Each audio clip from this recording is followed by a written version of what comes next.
City Lake Park. For many of us who have lived a long time in Jamestown, High Point City Lake Park is like an adopted child we've taken to our hearts and made our own. Years before our birth child, Jamestown Park, we played beneath the shade of the City Lake Park trees, enjoyed with our classmates the end-of-the-year school picnics, and swam with our families in the blue waters of its pool. Some of Jamestown's most hallowed historical sites lay beneath the lake that was made by the damming of Deep River in 1927 to provide a water reservoir for the city of High Point. A few of Jamestown's earliest remaining buildings still stand within the confines of the park. The pool and park were built in 1934 through funding by the WPA, a federal recovery program of the Great Depression. At the time of its completion, the swimming pool was the largest in the Southeast. When the park opened in June of 1935, the High Point Enterprise said it was the finest of its kind in the Southeast. All I know is when I first saw it in the early 60s, it was love at first sight. My family enjoyed Sunday picnics there.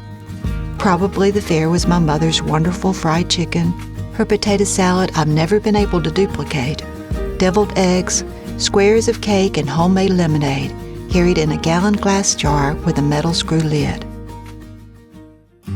The children in the playground area, probably unwisely so, had closer access to the water.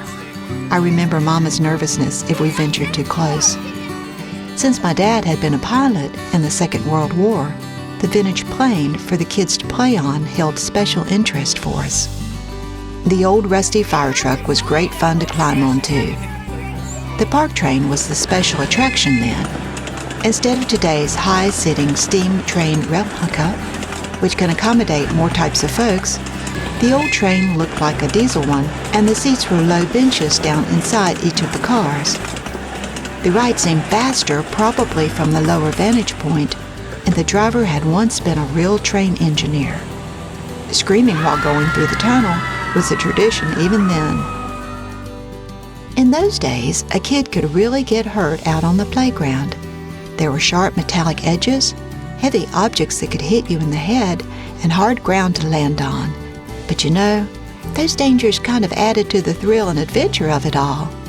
It took me years to get up the nerve to go down the big sliding board, which was not encapsulated as today's slides are. I can remember getting caught in a long line of children that went all the way up the back ladder. I can't do this, I thought to myself.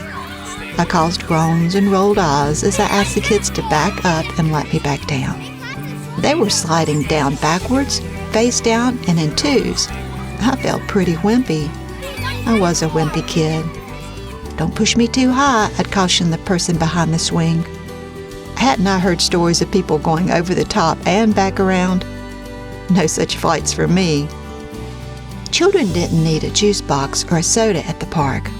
Well, the snow cones they sold were really nice if your parents had the extra money to get you one. Most of the time, we were content to run to one of the many water fountains in the park and bend down with our perspiring faces for a quick gulp. Over the pool in the pavilion area, there was a jukebox. I think the park staff facilitated dances and basketball games in those days. With open windows 2 miles away, my family could hear songs like A Hard Day's Night and Twist and Shout drifting in on the warm summer night breezes. One night a couple of years back, as I sat with my brother Chris, where he still lives at our old home place, and heard the live music coming from Southern Roots, I was carried back to those days. For years, Mama would take us to the pool to wade and splash around. We never learned to swim until later in life. She would sit on a bench and watch us. Sometimes I would go to the pool with my sister Lynn and her friend Debbie, but that was pretty boring. They were several years older than me and seemed only interested in sunbathing and watching out for boys. For some reason at that time, it was a big thing for young couples to walk out over the dam to the middle and kiss. Then there were the art festivals of the early 70s. During the hippie years, you could get a peace symbol on a flower with the words "Flower Power" painted on you while listening to live bands. I recall several concerts my sister, brother Mike, and I attended.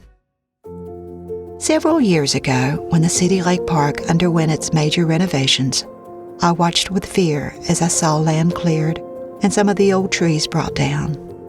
The changes were needed and are beautiful now, but I was so relieved when I realized the park stayed recognizable and basically the same.